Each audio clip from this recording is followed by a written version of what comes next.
Votre agenda me dit plus sur votre business que votre bilan comptable. Et 90% du temps, ça met en face d'une réalité qu'on aurait préféré laisser cachée sous le tapis. Le time tracking, c'est la première chose que je fais avec mes clients. Je leur demande des données sur au moins les 2 dernières semaines. Pourquoi? Parce que en 30 secondes, si je lis votre rapport de time tracking, je sais exactement pourquoi votre croissance plafonne ou pourquoi est-ce que elle est là, mais elle est de plus en plus lourde à porter. En fait, ce qu'il faut bien comprendre, c'est que votre agenda, c'est le reflet le plus honnête de votre entreprise. Il révèle tout: votre posture de chef d'entreprise, votre rentabilité, votre degré de structuration et puis ce qui vous empêche de passer au niveau supérieur. Et ce que j'observe systématiquement, c'est qu'il y a beaucoup de dirigeantes, de fondatrices qui ne traquent pas leur temps de travail. Généralement parce qu'elles savent pas trop comment exploiter les données, mais aussi parce que ça risquerait de les mettre en face d'une réalité qui est peut-être un petit peu inconfortable. Par exemple, le fait que leur agenda, il ressemble encore à leur activité quand elles généraient 30 000 euros à l'année, alors que maintenant elles en génèrent x5 ou x6. C'est peut-être aussi le fait que elles vont se rendre compte que leur agenda, c'est constitué à 70% d'opérationnel, alors qu'elles sont justement dans un travail de comment est-ce que je peux mieux incarner ma posture de chef d'entreprise. Ou alors elles vont s'apercevoir que y a tout qui tourne autour d'elles finalement et que si elles ne sont pas là, leur business ne fonctionne pas. Mais je dis aussi tout le temps à mes clients que ce qu'on ne traque pas, on ne peut pas l'optimiser et on ne peut pas non plus structurer ce qu'on voit pas. Donc c'est ultra important d'aller se mettre dans les chiffres et je pense vraiment que le temps de travail, c'est une donnée absolument essentielle, de la même manière que l'est le chiffre d'affaires, le profit, la marge, etc. Et surtout, j'ai envie que vous compreniez que le problème, c'est pas que votre agenda, il est trop rempli ou il est un petit peu désordonné. J'ai vraiment envie de vous montrer dans cet épisode que ça peut être un problème beaucoup plus profond que ça. Dès qu'il y a un problème d'agenda, c'est forcément qu'il y a un problème au niveau de la structure de votre business. Qu'est-ce que c'est qu'un agenda structuré et finalement quel est l'agenda idéal quand on est chef d'entreprise? Déjà, un agenda structuré, c'est pas un agenda bien organisé avec des jolis blocs de temps, des couleurs, du batching, etc.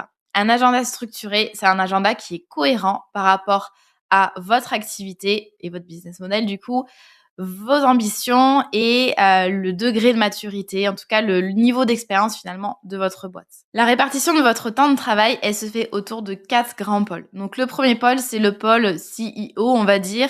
C'est tout ce qui est relatif aux tâches de chef d'entreprise, donc la stratégie, la vision, la planification stratégique. Quand vous imaginez des plans d'action, du développement commercial de haut niveau, les décisions majeures que vous allez prendre, etc. Les bilans business, tout ça.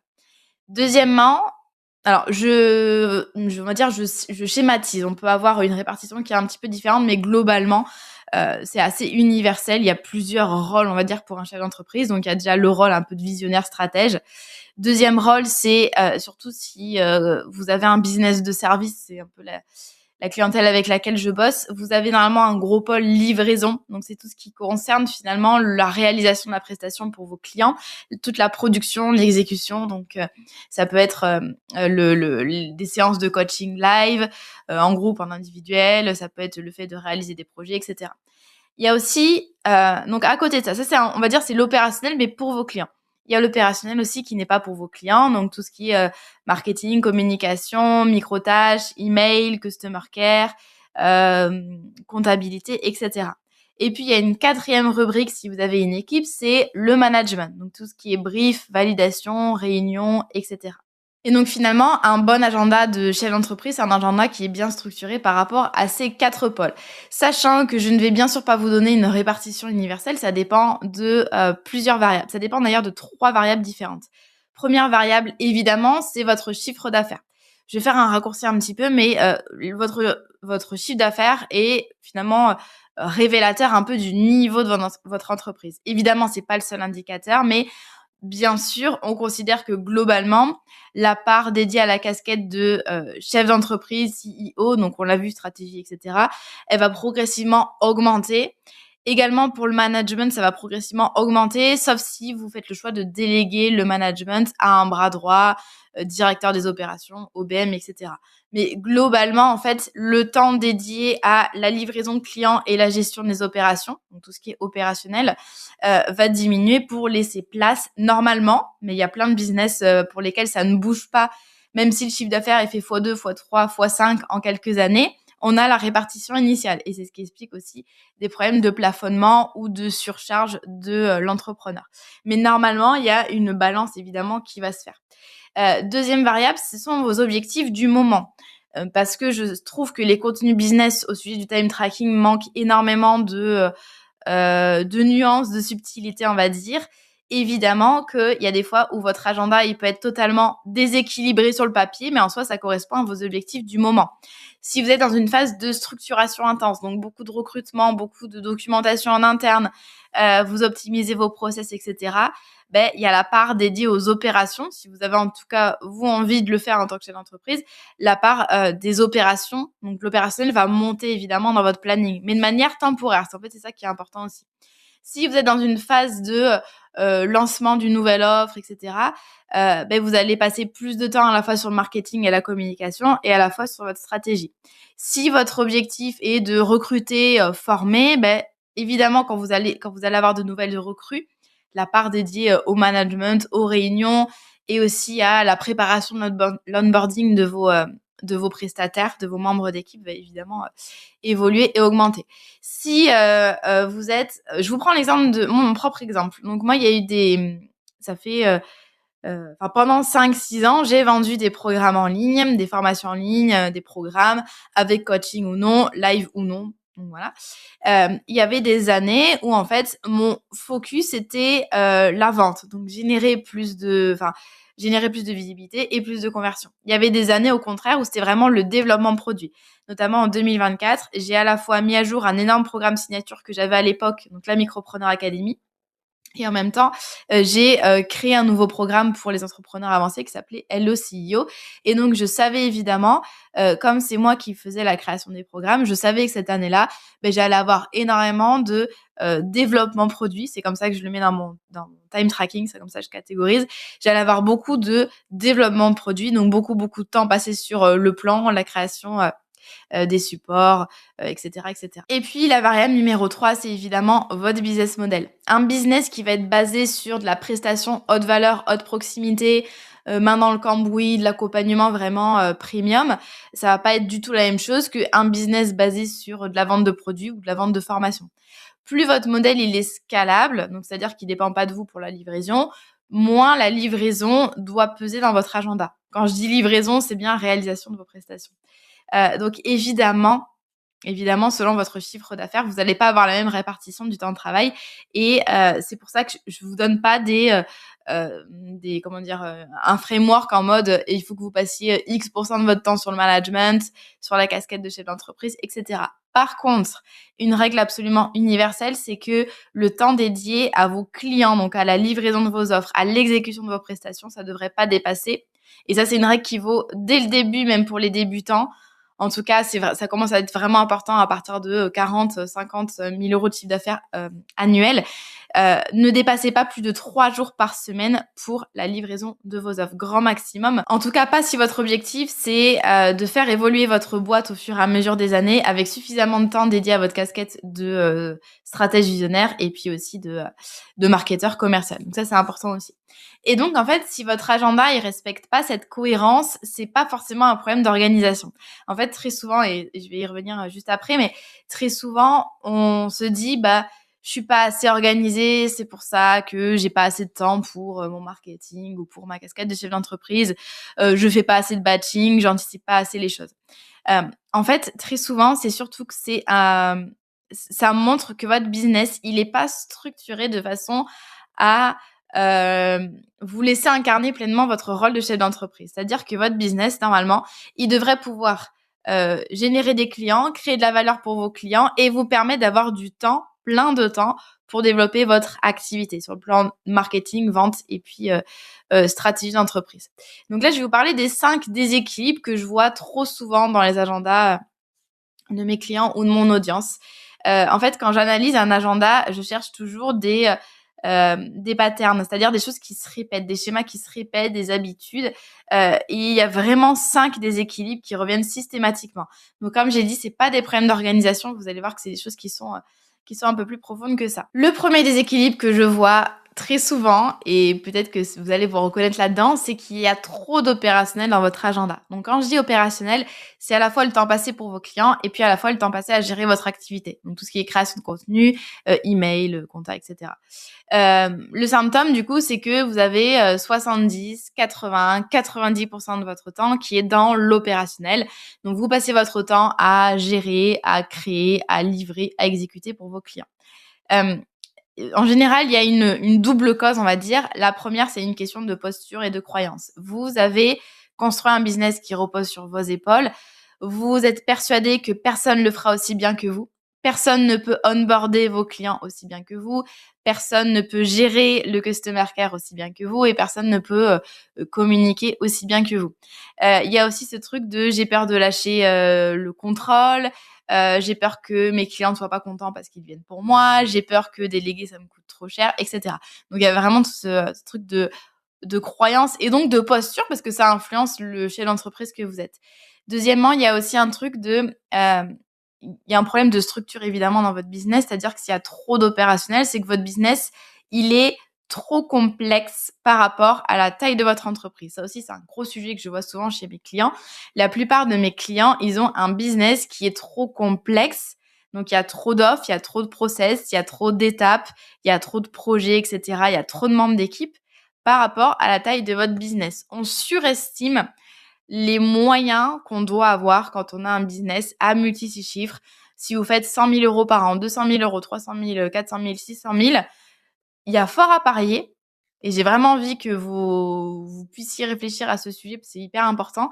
Il y a fort à parier qu'il y a dans votre entreprise trop de moyens par rapport à votre chiffre d'affaires. Par exemple, la plupart des entrepreneurs ont trop de personnes dans leur équipe. Et en fait, le truc, c'est que plus on a de personnes dans l'équipe, plus on crée des process et des projets pour que ces personnes-là puissent travailler. Bref. C'est un comble, je digresse. En tous les cas, je pourrais faire un épisode entier sur la gestion de l'opérationnel. Mais très souvent, ça relève donc un problème, ça révèle un problème de posture et aussi de structure. Donc, trop de complexité et aussi tout le savoir-faire, il est coincé dans votre tête généralement. Il n'est pas externalisé dans des process, des templates, des guides, des standards, des modèles, des formations internes, etc. Et donc, vous restez indispensable à votre business. Deuxième déséquilibre, vous avez, donc si je regarde votre agenda, je vois trop de sollicitations et de distractions. C'est-à-dire que vous avez plusieurs calls dispatchés un petit peu dans votre semaine.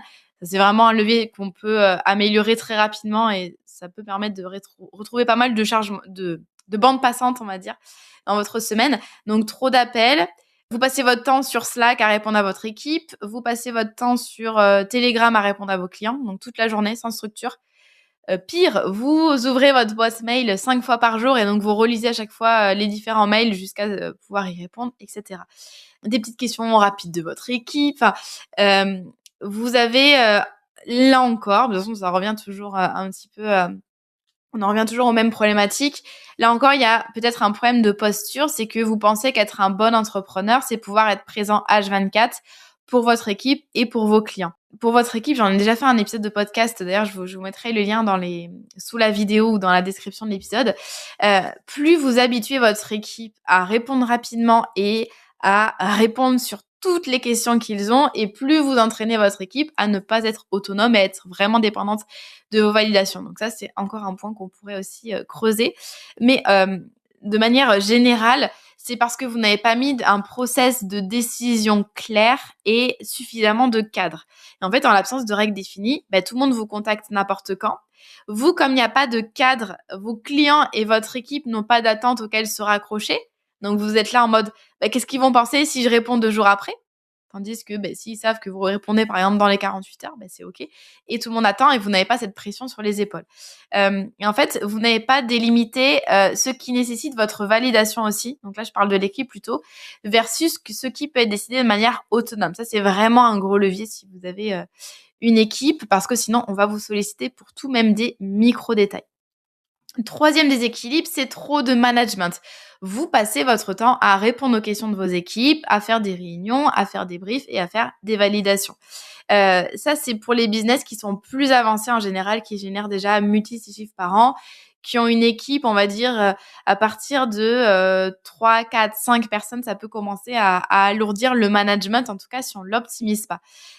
Vous pensez que c'est normal, hein, que c'est ça, manager une équipe. Et puis bon, c'est un petit peu le modèle qu'on voit partout dans les TPE, PME, grands groupes, agences, cabinets, etc. Il y a beaucoup de management, il y a les N+1, N+2, etc. Il y a des réunions avec 18 personnes pendant 2 heures pour au final ne rien acter. Bref, c'est quand même une culture qui est assez répandue, malheureusement. Et que parfois, souvent, on crée sa boîte pour euh, avoir une autre vision du travail et voilà, mais en fait, on reproduit la même chose que ce qu'on a vu en entreprise. En général, c'est un problème donc d'autonomie de votre équipe, oui, de responsabilisation, oui, mais le problème vient la plupart du temps, en tout cas au moins à 50% si ce n'est bien plus, le problème vient également de vous. C'est-à-dire que vous n'avez pas suffisamment entraîné, incité votre équipe à faire preuve d'autonomie. Ça, il y a plein de leviers différents. C'est peut-être dans les process que vous avez mis en place, vous avez acté que pour chaque action, chaque tâche que va faire, chaque livrable que va créer votre collaborateur, il y aura toujours une validation de votre part. C'est aussi peut-être parce que il y a pas vraiment de process, de templates, de standards de qualité aussi qui sont documentés dans des process, dans des vidéos, peu importe, et que vos collaborateurs peuvent aller voir en autonomie. C'est peut-être aussi parce que, comme on en parlait tout à l'heure, dès qu'il y a un membre d'équipe qui vous pose une question, vous ne lui demandez même pas d'avoir fait des recherches avant et de venir avec une ou plusieurs solutions. C'est le collaborateur vient vous voir de manière tout à fait passive en vous disant qu'est-ce qu'on fait là?